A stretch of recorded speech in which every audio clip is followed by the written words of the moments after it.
Hello and welcome back to the Leadership Circle, where I am so excited to be here with my friend Sarah. And I love Sarah for a lot of reasons. She's just an amazing human.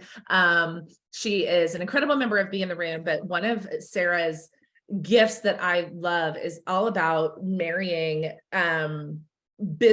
tangible business strategy with intuition and alignment and more of the spiritual, which I really love because I feel like my brain does a lot of that too. So Sarah, welcome to Leadership Circle. We're excited you're here. Hello, thank you. And I'm so excited to be here. Thanks for having me. Yeah. So if you would kind of give everybody a walkthrough of your background, because I think that's one of my favorite things about you is your therapy background turned into, the psychic and the intuition and all of that. So give us that overview.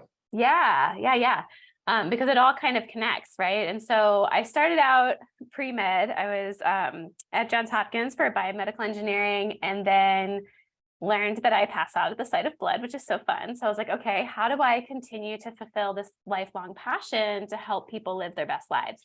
So I went to school, got my graduate degree in social work, and became a therapist. Mm-hmm. And before that, worked with refugees and helping survivors of human trafficking and refugees around the world resettle. And that's just me, right? Like my whole mission is just to help as many people as possible. And so as I settled into, my own healing journey for myself and then became a therapist, I opened my own private practice, left the world of social work, and started to wake up to my own intuitive abilities, which is its own fun, long story. That I have these lifelong intuitive abilities like mediumship, being able to channel, psychic sight. And I believe that's part of a divine gift that I was given to help clients. And actually, one of the ways I found out is because I could feel when my clients were going to no-show me as a therapist.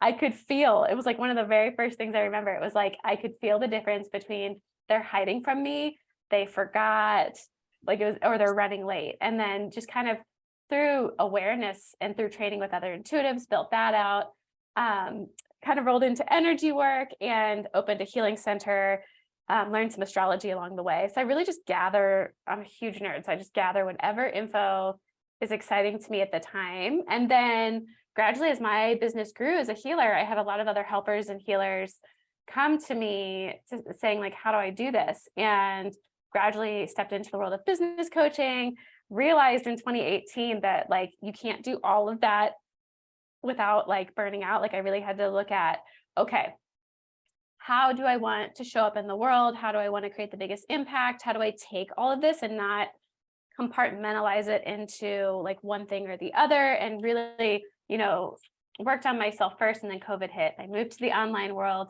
and long story short, moved into continuing to help people live their best lives, but as an intuitive coach and energy guide for fellow entrepreneurs. And the reason I set on that is I believe that, or decided on that, is I believe that business and entrepreneurship is the way that we create freedom in our lives, especially if we want to help other people. It's the way that we can decide how much money we want to make. We can decide what our hours are, right? We really have that freedom. And I don't just help people grow their business. I help people do that in a way that actually feels good and embodied and vibrationally aligned, so that when they get there, they don't want to burn it all down. And I've learned that from my own experience. So that's in a nutshell my wild adventure and who I am and how I help.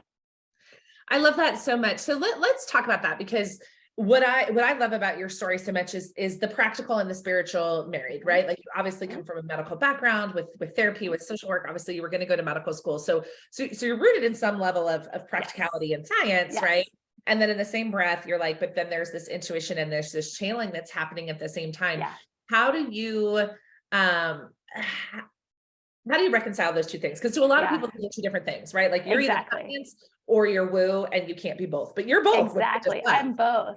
And what's so exciting about being alive right now, especially if you follow studies outside of America, is science is starting to confirm what intuitives feel. And anytime I'm trying to think, if I can think of one, I'll share it. But for example, even if you think about the chakra systems, every major chakra point is where there's a major endocrine gland. Right. So, or when people talk about the third eye, there's also up here, it's your, I never know how to say it right, pineal gland, but it's also this part of your brain has mirror neurons, right? When we are born, we can only see as far away as the mom when you're nursing. Right. And we're born with those mirror neurons, and that allows us to pick up on things outside of the five senses. So we're living in a really fascinating time where both are overlapping. Mhm. And to me, they are the same thing. And I think we're going to continue to see that come to light in the next few decades.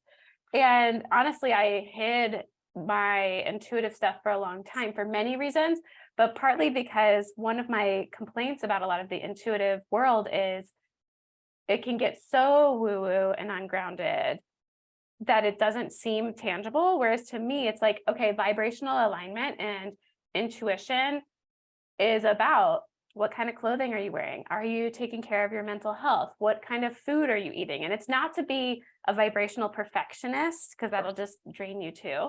But it's the process of being in our present moment that gets us there. And to me, I think that when we're out of alignment, that's where, like for me, a long time, I healed a lot of I had really bad asthma. And as I worked on my energy and inner work, it goes away until I'm around family or something's going on that triggers that. So interesting. So there's a lot there. And I Mhm. will say too, the way that I discovered the intuition piece, I've always seen spirits. I've always had these like weird psychic things, but I grew up at the foothills of the Appalachian Mountains in a very like Irish culture. So there's a lot of superstition, there's Right. like Civil War spirits you like chase as a teenager. It's like a whole thing. So I didn't realize that it was weird to see spirits and be intuitive. Right. And right, like I had, done my own emotional healing journey in like, this was like 2010, 2011. It was 2011. I was graduated from my graduate degree. I was entering the world as a therapist. And I was like, okay, I have all of the things, like my mental health's good, my physical health, I'm safe, I'm happy, I have a kid. Why do I feel drained? Mhm. And was watching Teresa Caputo at the time. She mentioned sage. I found a healing center that had sage. And then the woman working the front desk said, I want you to meet our healer if you're feeling drained. And the healer said to me, well, you're a medium. And I was like, no, I'm not. Like, I'm not a medium. That's Teresa Caputo. And she's like, well, do you see dead people? And I was like, well, yeah. Right. And I don't practice as a medium anymore. I did for a while. I understand that I can, anyway. The main point is at that moment, I realized that our wellness is also about our energy. Our wellness is about our body wisdom. Our wellness and alignment is about tapping into our own intuition. I truly believe we are all intuitive. And so I don't practice or share this as like, I am the intuitive psychic and channeling to you. My whole thing is helping people connect to their own inner wisdom, their own self-trust, their own intuition. And like Oprah says, I know that spirit thing exists, but I don't want any part of it. So it's not just like, it's really coming back to our power. Sure. And that to me, practical and intuitive are an overlap at all times. So good. And so interesting to hear you say that. Like, there's things that you said, and Sarah and I spent a lot of time together. Yeah. And there's things in there that you said that I'm like, my mind is Yeah. blown right now. But I'm gonna keep the interview Yeah. short. So I'm gonna direct you in the business realm of this, because that's another thing, right? There's science and there's woo, and then there's business, and then there's very practical, and there's very tangible, tactical, follow the blueprint, step by step, do the things. And then there's people that are like, no, live in your feminine, let it flow, and and that causes a lot of drama, even for people who are connected in it. They're like, which one is it, right? Like, what am I supposed to follow the blueprint? Am I supposed to follow my heart? And what do I do? And I think that's what I love about your embodied and paid mastermind, and just the framework that you work with your clients on is it's like it's a both and it's all led by the intuition. So let's talk about how we marry practical, tangible, check the boxes, do the things, actually show up in the world, sell our products and services, but also live in a state of receivership, live in a state of presence, live in a state of embodiment. Can we talk about that for a minute? Yes. And I just want to share two quotes, actually. One, yesterday I channeled during a session with a client. So when I'm working, I blend together my own expertise with like an intuitive channel. And Spirit said in the session that our strategy or our blueprint should be scaffolding, not a cage. Ooh. And I was like, oh, and that's what's so funny is that like it comes from the space of like, I wish I thought of that, right? Like it's like a totally different feeling. And then also it reminds me of a quote that said, millionaires don't follow astrology, but billionaires do. Yes. And so we could a viral TikTok sound right now. Yeah. So, and I know plenty of people of all kinds that follow astrology, and that's its own separate thing. Astrology can be helpful. It can also be another cage people put themselves in. Anywhere we defer our power, even if it's intuition or spiritual, to me, pulls it out of the whole purpose, right? But for blending together, okay, how do we do both? And I know you and I have talked about like this dialogue around feminine and masculine, and I work with people of all genders, genderqueer community, non-binary, gender fluid, women, of course, and recently men, which is really interesting because for a while it was just men and women and non-binary individuals. We all have what we talk about of inner feminine and inner masculine. Yep. And to me, I see it as Saturn. Really, it's like Saturn energy and Jupiter energy. And to me, Saturn is our structure, right? It's what we build to receive the abundance. So Saturn would be more of that masculine, like what is that structure or that scaffolding that we need to receive, which is the Jupiter energy, the abundance, or what people say, feminine. And to me, it's as simple as we need to start with where we want to be, right? We need to start with not just, and I'm not a very, like when I think about where I want to be, it's like, what do I want to feel when I'm there? Right. Money wise, how much do I want to be bringing in? Because money's energy. So when you set a vibrational goal of 1 million versus 100,000 versus 10,000, you're setting vibrational goals and your alignment needs to be different. So once you set that goal and you figure out, okay, what strategy matches that? And then the work is mindset. It's your energy. It's the embodiment of where you're going. And then the aligned action in your life and business to get you there. So that's the business strategy. That's the marketing. It's not just following what the world says to do. It's really getting into that space of discernment of, okay, if I want to get here, does that match that? And how do I feel about that? What am I thinking? What do I feel in my body? And really just taking all of that as an internal source of wisdom instead of assuming the mind is the most powerful or the intuition is the most powerful. Right. So how do you get right with the idea? Because I see this a lot in the intuitive healer, heart-centered space where it's like, well, what's being taught doesn't feel good, but everybody else is doing it, right? And I use very specific examples, typically around things like conversion strategies, right? Like webinars and launches and those types of things. Like a lot of people are like, well, I don't want to do that. Like it doesn't feel good. Well, that's what everybody else is doing, right? Like Russell Brunson built a company with $1 billion valuation on this idea of do this webinar, follow this thing, make it happen. And so your body is screaming, no, I don't want to do that. That doesn't feel good. Like, but your logical side of the brain is like, but that guy's doing it and it's working. Like, how do you help your clients see through that? Yeah. The first thing I'm guided to say is to remember that there are infinite ways to abundance. There's infinite pathways to our goals. So what I often say, especially if I'm working with men or more masculine individuals, is like, yeah, you could do that and hustle and like force yourself through that. And it could work, and it probably will work if you try hard enough.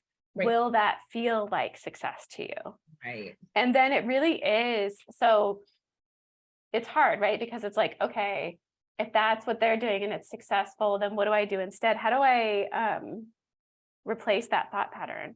To me, it's actually using the scientific method. It's using that process of testing it out, right? Like A/B testing of, okay, how could I reach this goal in this way and still feel like this?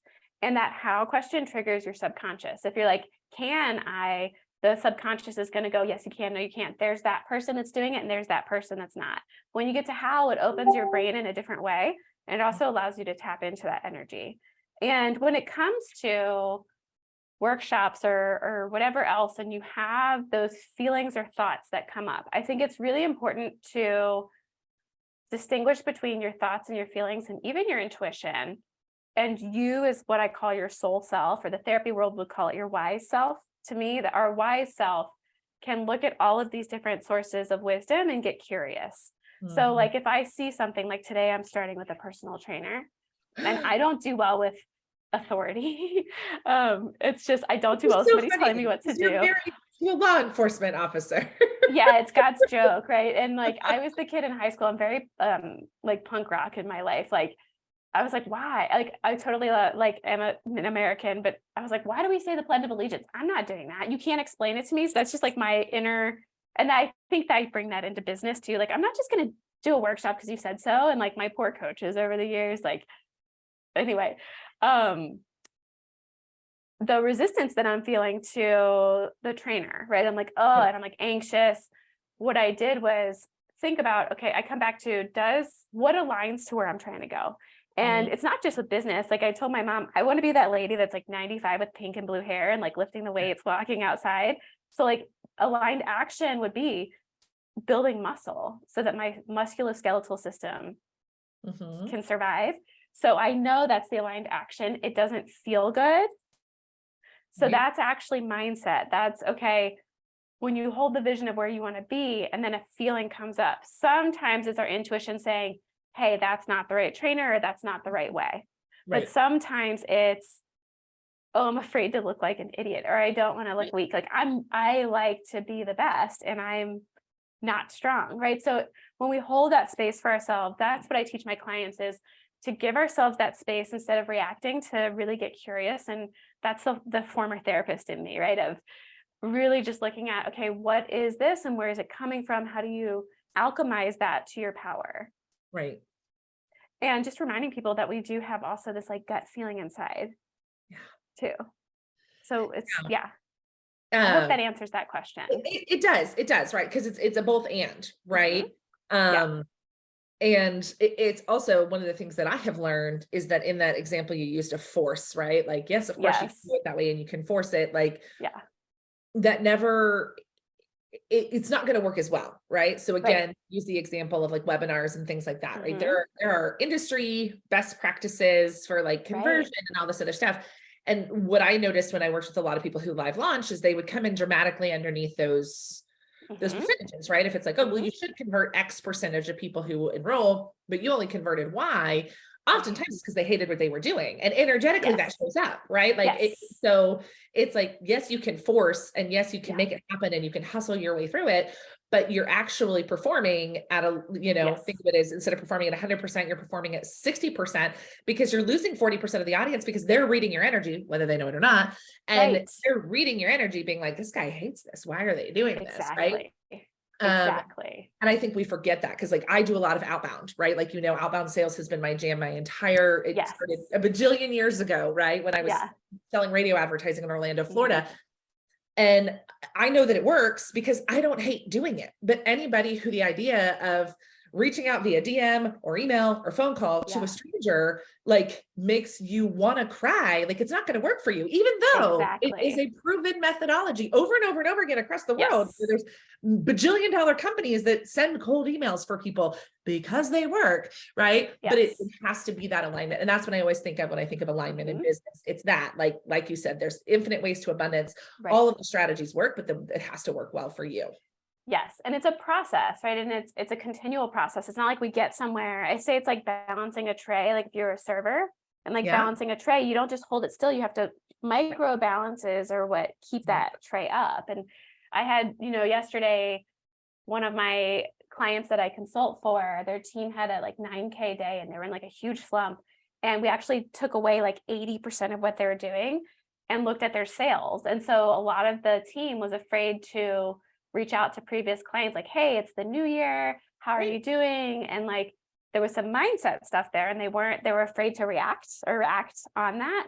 So that's where when we feel that resistance, I think it's just as important to get curious, like you said, of why is it that this triggers me? And what's that about? Because the minute we release that mindset, then you can discern, is it my intuition saying this is the way to go, or is it a Mhm. block?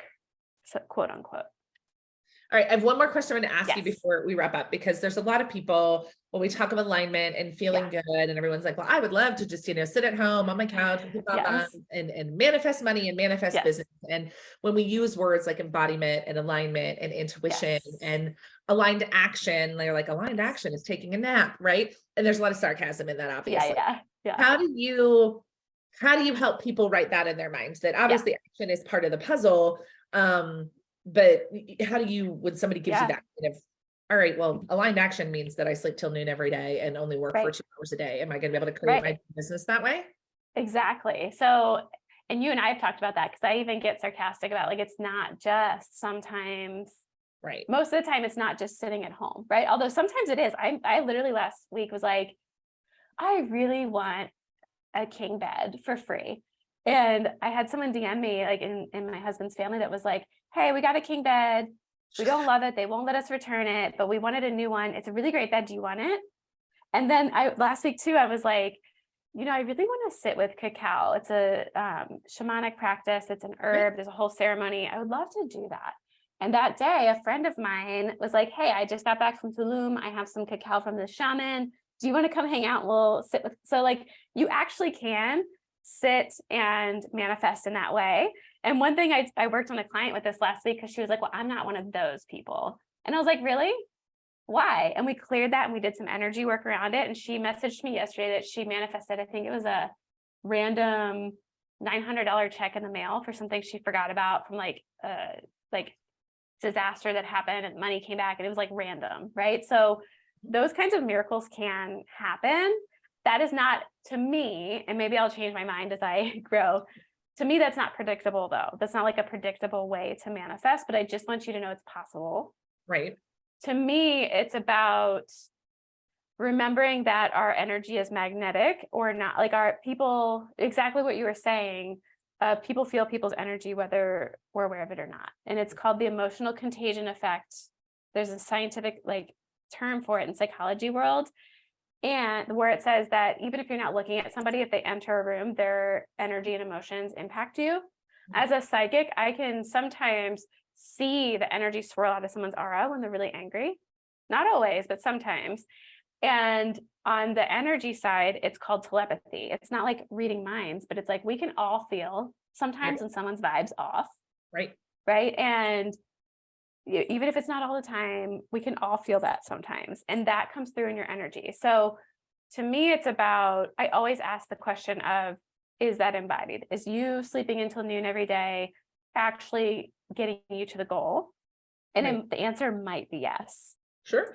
The answer might be no. So it's that process, and it is creating the scaffolding of aligned action to not just in your business, but then your life as well. And your body will tell you, your emotions will tell you all of it. So it is a process. I actually am relaunching my podcast this year to explain these pieces more of, you can actually do this easily. You can grow easily in a way that feels good.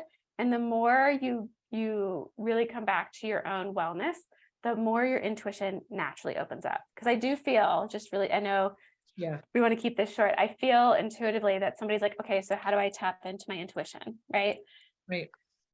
It literally is giving yourself space to just to calm and clear and create like calm, clear space. And then it's building that practice. The minute that we create calm, clear space for ourselves, and think about how many of us don't do that, and you calm your nervous system, that is the very first step to tuning in. So, and there's a whole bunch of extra stuff on that. I'll be sharing that more, so I can share that here, or you can, DM me or check out my podcast if you want to know more about that. That's what I want you to do. I want you to tell people where they can hang out with you, where they can learn from you, all those different things. Because Sarah and I have learned that we can do this for a very, very, very long time if you like. Yes. Yeah. We'll just keep going. Keep going. No, but I want to be mindful of time and the people watching this. But where can people learn about all of the magic that you just shared with us, Sarah? Yes. So I would love for you to come find me on Facebook and Instagram. My handle is Intuitive Coaching with Sarah. There's an H on the end. And not that I care, but you won't find me otherwise. Some Sarahs are funny about that. And then I do have a free Facebook group called Embodied and Paid, which is also my mastermind name, and it's also my podcast name. So if you go search Embodied and Paid on anywhere podcasts can be found, you'll find that. I've got new stuff coming as Mercury retrograde ends. It'll be coming. And then in the Facebook group, I'm always sharing stuff. I have free workshops. I have all sorts of stuff. But you can also just DM me and say hi if you have questions too. So Yay. awesome. Well, Sarah, thank you for kind of walking us through that. And like I said, my favorite part about talking to Sarah about this is the marriage of the practical and in the woo. As I go through my own spiritual journey, I'm very much in that place where I'm like, I believe it, but I feel better if you can give me the evidence behind it. And I think you do that so beautifully. So thank you so much. Those of you watching and listening, go listen to the podcast, join the Facebook group, spend time with Sarah. She's really incredible. She's very generous and she gives. She's not one for gatekeeping information. Obviously, when you pay her to work with her, you're going to get her support in it, but she shares so generously, which I just love about you. So thank you, friend, for being here. Yes, thank you. And thanks for having me. And this was so fun. So fun. Thanks, Sarah. Awesome.